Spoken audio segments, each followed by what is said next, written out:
Отворањето на првото од 33 поглавја од првата фаза значи дека ќе има 33 посети на Брисел или над 1000 луѓе кои ќе земат учество во овој објаснувачки скрининг. Потоа ќе се подготвува втората фаза или така наречениот билатерален скрининг, што ќе биде уште покомплексен и пообемен.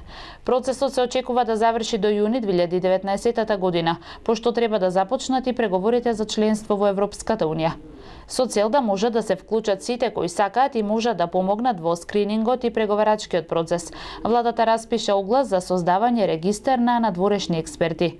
До 10 октомври заинтересираните треба да достават работна биографија и мотивациско писмо со наведено поглавје или подтема за која има експертиза.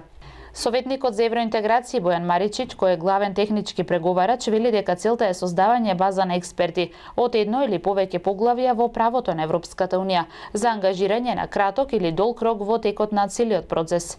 Скринингот е формална и техничка операција што ја врши Европската комисија со цел да се подготват преговорите за членство со земјата кандидат.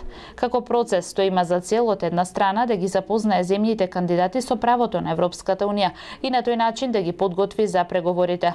Од друга страна, целта е да се овозможи комисијата и земјите членки да го оценат степенот на подготвеност на земјата кандидат. Скринингот трае околу една година и се спроведува врз основа на изготвен распоред од страна на комисијата. По извршениот скрининг на соодветното поглавје, Советот одлучува за започнување на преговорите по препорака на комисијата. Скринингот паралелно ќе се одвива со уште два процеса: имплементација на договорот од Преспа и итните реформи во правосудството, безбедносните служби и јавната администрација. Македонија во 2001 година, прва од земјите од регионот, ја подпиша спогодбата за стабилизација и асоциација. Во 2004 година аплицираше за членство, а во декември 2005 се стекна со статус земја кандидат. Во 2009 година, по извршени длабоки реформи во клучните области, ја доби прв пат и препораката на Европската комисија, паралелно и со либерализираниот визен режим. Од тогаш 9 пати поред, заклучно и со оваа препорака во 2018 година, Европската комисија препорачува Македонија да ги почне пристапните преговори, но од познати политички причини досега тоа не се случи. Европската комисија во извештајот за земјава на 17 април годинава препорача Македонија да ги почне преговорите со Европската унија.